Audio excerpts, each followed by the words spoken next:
everybody. So today we're learning how to calculate the number of significant figures in a number. So there's 4 rules you need to know for significant figures.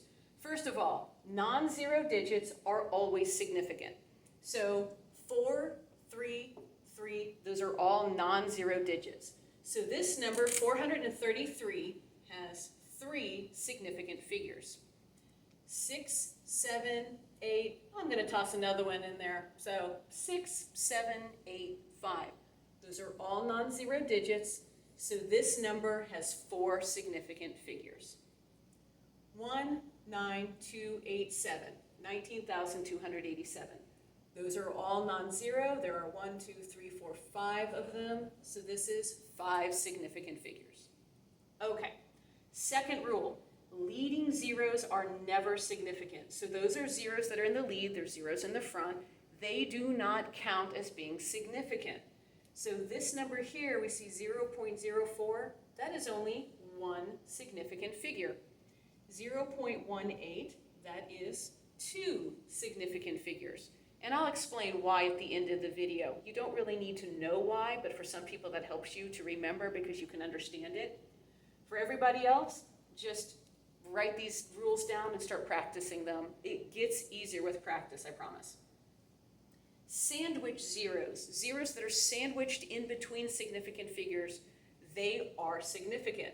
So 4005, we know the 4 and the 5 are significant because they're non-zero. These 2 zeros, they're in a sandwich. They count. This is 4 significant figures. 1.038. The 1, the 3, and the 8, we already know they're significant, they're non-zero. That 0 is significant because it's sandwiched in between the 1 and the 3. So this is 4 significant figures. Trailing zeros are not significant. So 5,000, that is only 1 significant figure. 90, let's make this 390, okay? That is 2 significant figures. Now there's an exception to this. Trailing zeros are significant if there is a decimal. So we had 5,000, that was only 1 significant figure. But if you have 5,000 and then a decimal at the end, that is now 4 significant figures. 1.00, there is a decimal, so those zeros are now significant. That is 3 significant figures. 10.0, just like before, that is 3 significant figures, okay? So anytime you have to identify how many significant figures are in a problem, just go through these steps. So let's try something. And if you didn't have a chance, if you wanted to write this down, I'm not saying you have to, but if you wanted to, that's the great thing about YouTube. You gotta rewind, you gotta pause, go back, and hey, the numbers magically reappear. All right.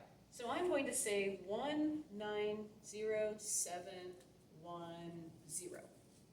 How many significant figures? Well, first of all, non-zero digits are always significant. 1, 2, 3, 4, the 1, the 9, the 7, the 1, those are always significant. This is a sandwich zero. This is significant. This is a trailing zero. It is not significant. So we have 1, 2, 3, 4, 5 significant figures in this problem. Let's say that we have 0.28394. Let's change that 4 to a 0 because I feel like it. Okay. Obviously, 2, 8, 3, 9, those are all significant. Leading zero is not significant. Trailing zero, there is a decimal, so it is significant. We have 1, 2, 3, 4, 5 significant figures in this problem. The reason we say that trailing zeros are not significant, if I write these 3 1s on the board, and if I ask you, what is the difference between them? All right. Well, this one is a 10. Why didn't you know that? You don't know that because I didn't put a 0 after it. This one is what? Is it 1,000? Is it 10,000? All right. You have no way of knowing unless I put the zeros after it. These zeros were not measured. These zeros are there only to tell you the difference between a 1, a 10, 100,000, 10,000. So we say these zeros are not significant. Now, as soon as you put a decimal there, you are telling me, oh no, I measured that. I know that's exactly 10. See, if you just write this, that tells me it's 10-ish, it's around 10.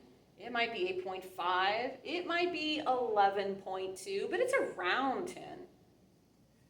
As soon as you put that decimal there, you're telling me, no, it is exactly 10. I know it is 10. And if the more confident you are in your measurement, the more precise your instrument was, the more zeros you can put. This tells me you are incredibly confident that this is exactly 10 of whatever it is you were measuring. This, yeah, it's kind of 10. You're not super confident in that one, okay?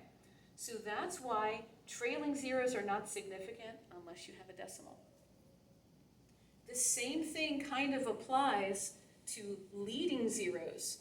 Leading zeros are only there so that you can see the difference between these numbers. And so that's why leading zeros are not significant. You're only telling me that final number is something that you're really confident in. That was a quick introduction. This is one of those things where you really have to practice it. So make sure you're doing your practice problems. Make sure you're double checking your answers. And if you have any problems, ask your teacher for help. Thanks. Bye-bye.